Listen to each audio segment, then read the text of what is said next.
በስመ አብ ወወልድ ወመንፈስ ቅዱስ አሐዱ አምላክ አማስሩ ሐሙስ ለሐምሌ በዛቲ ዕለት ዓረፈ አብ ቅዱስ ኤፍሬም ሶርያዊ። አንድ አምላክ በሆነ በአብ ወወልድ ወመንፈስ ቅዱስም ሐምሌ 15 በዚች ቀን የሶርያ ሰው ቅዱስ አባት ኤፍሬም አረፈ።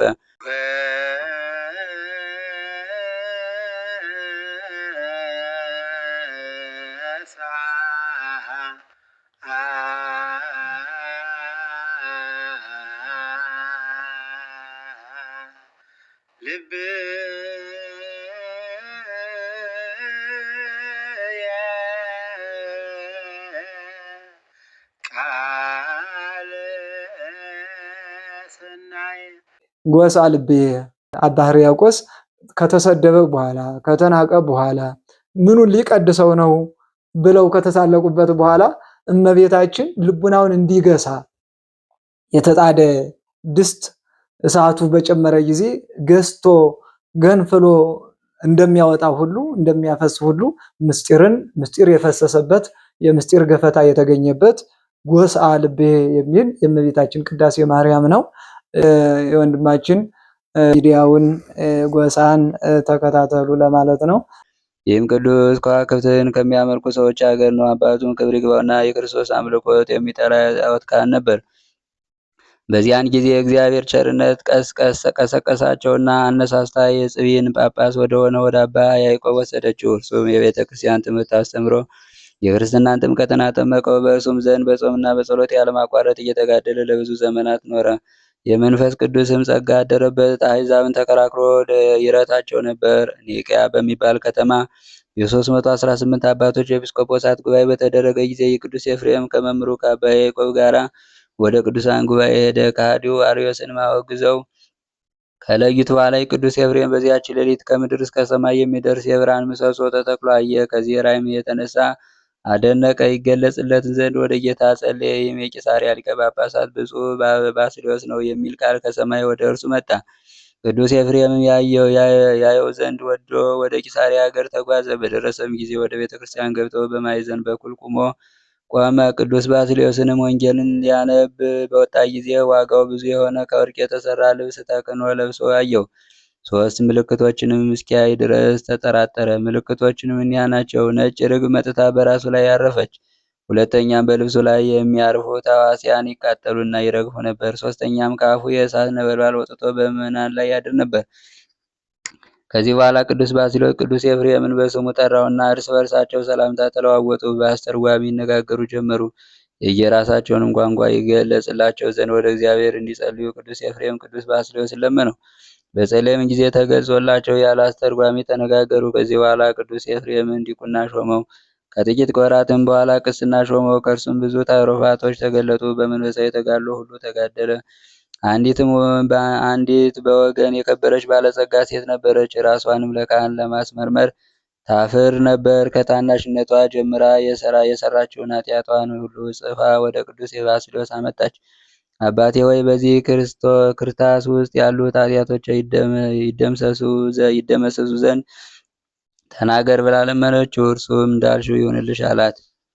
እርሷም ክርታሱን በገለጠች ጊዜ ከአንዲት ኃጢአቷ በቀር ኃጢአቷ ሁሉ ተደምስሶ አገኘች። ያችም ኃጢአተኛ አስጨናቂና ታላቅ ኃጢአት ነበረች። ባገኘቻትም ጊዜ ያችን የቀረች ኃጢአቴን ያጠፋላት ዘንድ አልቅሳ ለመነችው። እርሱም ወደ ቅዱስ ኤፍሬም ሂጂ፣ እርሱ ይህችን የቀረች ኃጢአትሽን ያስተሰርይልሻል አላት። ወዲያውንም ወደ ቅዱስ ኤፍሬም ሄደች።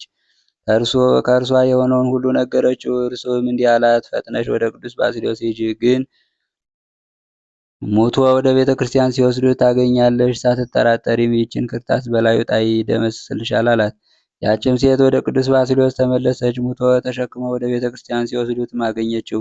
ያንንም ክርታስ በአስከሬን ላይ ጣለችው። ወዲያውኑ ተደመሰሰላት። ይህም ቅዱስ ኤፍሬም ብዙ ታምራቶችን አድርጓል። በዘመኑም ዲዳን የሚባል አንድ ከሃዲ ተነሳ። ይህም አባት ኤፍሬም ተከራክሮ ረታው። እጅግም ብዙ የሆኑ 14,000 ድርሳናትን ተግሳጻትን ድረስ ደረሰ። ከእርሳቸውም ውስጥ አምላክን የወለደች እመቤታችን ቅድስት ድንግል ማርያም ውዳሴ ማርያም ውዳሴዋ ነው። አቤቱ የጸጋን ማዕበል ግታልኝ እስከሚል ድረስ ድርሳናትን ደርሷል። መልካም የሆነ ገድሉንም በፈጸመ ጊዜ ወደ እግዚአብሔር ሄደ። ለእግዚአብሔር ምስጋናውን እኛንም በብፁዕ ኤፍሬም ጸሎት ይማረን፣ በረከቱ ከእኛ ጋር ትኑር ለዘላለሙ አሜን። ሰላም ለኤፍሬም ከመ ርግብ ተመሲሎ መንፈስ ቅዱስ ዘርኤ ለርእሰ ባሲልዮስ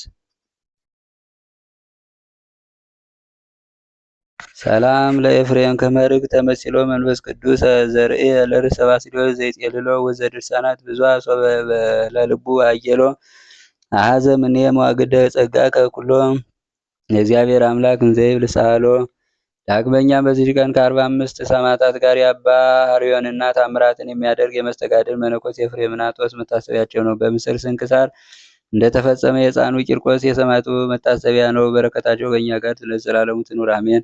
በዚህ ቀን አባቶቻችን ቅዱሳን ሐዋርያት ጴጥሮስና ጳውሎስ በንጉሥ ጰራግሞስ ላይ ታምራትን አደረጉ። አምላክን ከወለደች ከእመቤታችን ከቅድስት ድንግል ማርያም ፍልሰት በኋላ ደመና ነጥቆ ወሰዳቸውና በቤተ መንግስት መካከል አወረዳቸው። ንጉሥ ጰራግሞስም ባያቸው ጊዜ ደንግጦ እናንተ ምንድናችሁ አላቸው። እነርሱ መንግስታትን ሁሉ የሚያጠፉ የሚሰሙትን የማዳን የሚችል ሕያው እግዚአብሔር ልጅ ክርስቶስ ባሮች ነን አሉት። ንጉሱም ነገራቸው። ትክክለኛ መሆኑን እንዴት ማወቅ እችላለሁ አላቸው።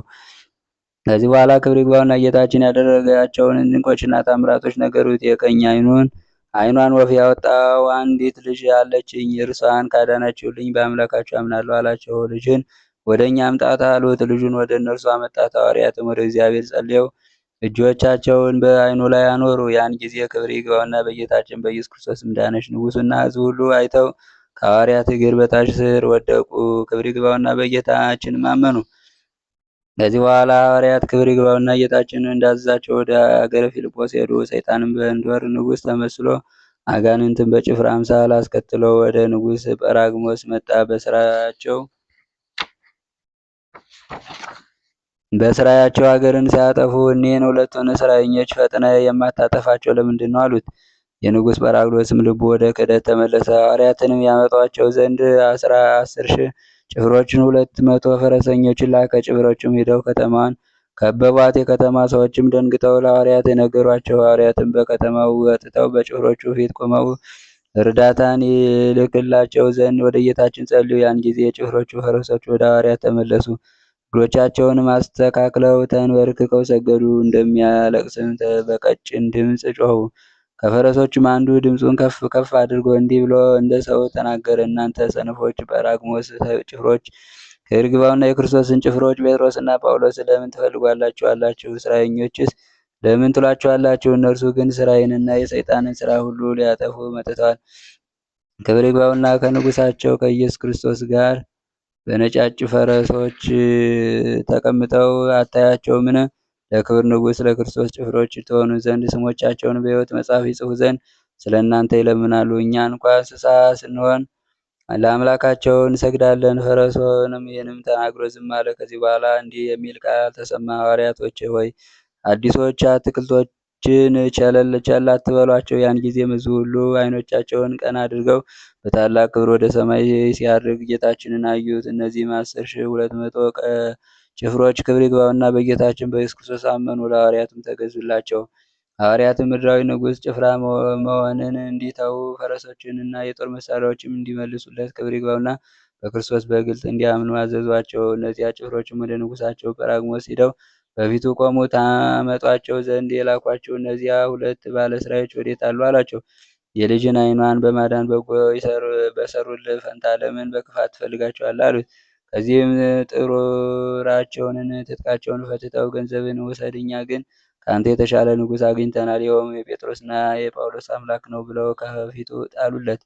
በሰማም ጊዜ የደነገጠ፣ ተቆጥቶም እስከሚገላቸው ድረስ በወህኒ ቤት ይጨምራቸው ዘንድ አዘዘ። ከዚህ በኋላ ራሱ ይይዛቸው ዘንድ ተዘጋጀ። የጦር መሳሪያውንም አዘጋጀ። ወደ ፊልጶስ አገር ሄደው እስከ መሰረቷ ያጠፏት ዘንድ 20,400 እግረኞች ጭፍረኞችን አዘዛቸው።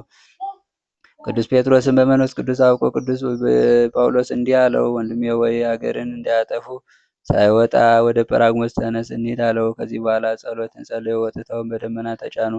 በቤተ መንግስት መካከልን አወረዳቸውና በጰራቅሊጦስ ፊት ቆሙ። እንዲህም አሉት፣ እነሆ እኛ በፊትህ ነን፣ ስለ እኛ አገርን አታጥፉ። ያን ጊዜ ጭፍሮች እንዲመለሱ አዘዘ። ሐዋርያትም እንዲህ አላቸው፣ አገሩን ሁሉ በስራ የምታጠፉ ስራኞች እናንተ ናችሁን? እነርሱም ይህ ስራ ለእኛ አይገባም አሉት። ሁለተኛም ኃጢአታቸው ነው ወደዚህ ያመጣችሁ አላቸው። ችንካር ያላቸው ሁለት የራስ ቁሮችን ከብረት እንዲሰሩ አቃቂሩንም እንዲማቸው በእሳትም አግለው በሐዋርያት ራስ ላይ እንዲደፉባቸው አዘዘ። እንዲህም አደረጉባቸው። ያን ጊዜ ቅዱስ ጴጥሮስ እንዲህ ብሎ ጸለየ። አቤቱ ፈጣሪ ሆይ የጌትነትን ኃይል በጰራቅሊጦስ ላይ ግለጽ። ያን ጊዜም ጰራቅሊጦስ ከወገኖች ሁሉ ጋር በነፋስ ውስጥ ተዘቅዝቆ ተሰቀለ። በዚያን ጊዜ ጌቶቼ ሆይ ይቅር በሉኝ ከዚህ ጻዕርም አድኑኝ እያለ ጮኸ። የእንዶር ንጉሥ አስቶኛልና የተረገመ ይሁን፣ በእናንተም ላይ ክፉ የሚናገር ሁሉ የተረገመ ይሁን አለ። ቅዱስ ጴጥሮስም የታሰሩትን ጭፍሮች ይፈቷቸው ዘንድ እስከምታዝ ከዚህ ስቅለት አትወርድም አለው። እነርሱም ወደ ልጁ ወደ በሎይ ተጣርቶ ትፈታቸው ዘንድ አዘዛት። እርሷም እንዳዘዛት ፈታቻቸው። ቅዱስ ጴጥሮስም ዳግመኛ አሁንም የጌታ ኢየሱስ ክርስቶስ በቀር ሌላ አምላክ የለም፣ ከምድር ላይ እንደኔ ያለ ርኩስ የለም ብለህ ካልጻፍ አትወርድም። ይህችንም ከከተማው መካከል ያነቧት ዘንድ ታዛለህ አሉት። ንጉሡም ወረቀትን ቀለምን ታቀብለው ዘንድ ወደ ልጁ ተጣራ። እርሷም ብቻዋን ከስቅላት ቀርታ ነበርና ባመጣችለት ጊዜ ቁልቁል ተሰቅሎ እያለ ጻፈ። በከተማው መካከል ያነቧት ዘንድ ላካት። ያን ጊዜ ጰራቅሊጦስንና ወገኖችን አወረዷቸው። ወደ ሐዋርያትም መጥተው ከእግራቸው በታች ሰገዱላቸው። ንጉሡም ጌቶቼ ይቅር በሉኝ፣ እኔ በአምላካችሁ አምናለሁ አለ። ሕዝቡም ሁሉ ሕያው በሆነ አምላካችሁ እናምናለን እያሉ ከሐዋርያት እግር በታች ወድቀው ሰገዱ። እንደ እርሱም ሃይማኖትን አስተምረው በአብ በወልድ በመንፈስ ቅዱስ አጠመቋቸው። ጭፍሮችንም አጠመቋቸው። ክብር ይግባውና ጌታችን ኢየሱስ ክርስቶስ በማመን አንድ ሆኑ። የቤተ ክርስቲያንንም ሰሩላቸው። ከአዋቂዎችም ቀሳውስትን ዲያቆናትን ሾሙላቸው። ነገረ ምስጢርንም እያስገነዘቧቸው በእነርሱ ዘንድ ኖሩ። ሃይማኖታቸው ያጸና ዘንድ ቅዱሳት መጻሕፍትንም ሰጧቸው። እንዲህም አሏቸው፣ በሃይማኖታችሁ ጸንታችሁ እኛ ካስተማርናችሁ ትምህርት አትናወጹ፣ ወደ እናንተም እንመለሳለን። ከዚህ በኋላ ሰላምታ ሰጥተዋቸው ወደ ፊልጶስ ሀገር ሄዱ። ለእግዚአብሔር ምስጋና ነው። እኛንም በእነዚህ ሐዋርያት ጸሎት ይማረን፣ በረከታቸው ከእኛ ጋር ትኑር ለዘላለሙ አሜን። የቅዱስ ሰላም ለሊናክሙ ቅዱሰ ዘያዘነ መንፈሰ ጴጥሮስ ወጳውሎስ ወደ እግርክሙ ጌሰ ጽናየ ኃይልክሙ ሰቀለ ንጉሰ ወእበይክሙ አስገደ አፍራሰ። በስመ አብ ወወልድ ወመንፈስ ቅዱስ አሐዱ አምላክ አማስሮ ሰዱሱ ለሐምሌ በዛቲ ዕለት አይረፈ አብ ቅዱስ አባ ዮሐንስ ወንጌሉ ዘወርቅ ዛቅረብኩ ማሕሌተ አዘኪራ ይላፈ እምዕለተ ጸምዱ ከዘልፈ ለላ ነብተው ከዘንዴተ መጻምንተ ረሰይ ከዚያው ጸሪቀ እምዕለቱ ኩፈ ምላ ብላን ዘተርፈ ነቢያት ቅዱሳን ሐዋርያት ሰባክያን ሰማዕታት ጻድቃን ደናግል ወመነኮሳት ኤራን ባረኩ ጉባኤ ዛቲ መካን እስከ አረጋዊ ሊቅ ወንዑስ ሕፃን ለዘጻፈ በክርታስ ወለዛ ጻፎን ዘይደርስ ለዛን ወለዘ ተርጉመ በልሳን አዲስ ወለዘ ሰማ ቃለ በዝነ መንፈስ በጸሎተ እሙ ማርያም አራቂተ ኩሉም ባይ ስውረ ይማረን ኢየሱስ ክርስቶስ ስውረ ይማረን ክርስቶስ ስውረ ይማረን ክርስቶስ በቅዱሳን በረከት ረድኤት ይኩለን። ሰላም ቀን ያውለን። አቡነ ዘበሰማያት ታምሩ ለቅዱስ ቂርቆስ ጸሎቱ በረከቱ ያሉ ምስለ ኩልነ ህዝበ ክርስቲያን ለዓለም ዓለም አሜን። ጸሎቱ በረከቱ ከሁላችን ከህዝበ ክርስቲያን ጋር ይሁንና የቅዱስ ቂርቆስ ያደረገው ታምሪ ነው። ስሙ አንጾኪያ በተባለ ቦታ ከማኅበረ ሐዋርያት ጋር በሰማዕቱ ቅዱስ ቂርቆስ ስም ማኅበር የሚጠጡ ብዙ ሰዎች ነበሩ።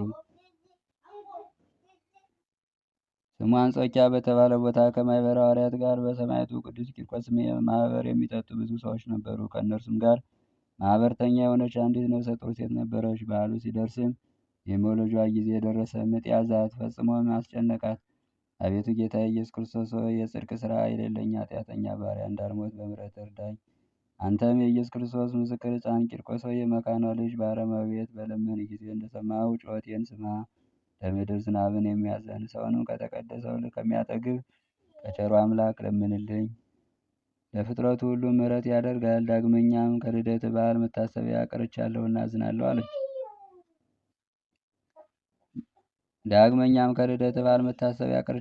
አዝናለሁ አለች። ይህንም ስትጸልይ ደምግባቱ የሚያስደስት የበኩር ልጇን ወለደች። ወልደ ቂርቆስን ብላ ሰየመችው። የልደቱን በዓል ብዙ እንጀራና ዓሣ በውስጡም ማር ያለበት ወይን ለድሆች በመስጠት አከበረችው። ቤተሰቦቿን ተደሰቱ፣ የእግዚአብሔርን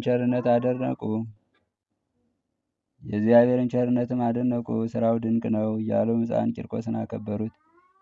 በፊትም ካደረገው የሚበልጥ ነውና አምላክን የወለደች እመቤታችን ማርያም አመሰገኗት። ጸሎቱና በረከቱ ከሁላችንም ሕዝበ ክርስቲያን ጋር ለዘላለሙ ጸንቶ ይኑር። የሰማዕቱ የቅዱስ ቂርቆስ በረከት ጸጋ ክብሩ ከሁላችን ከምንሰማው ከምናነበው ይሁን ጋር ይሁን አሜን። ለዘላለሙ አቡነ ዘበሰማያት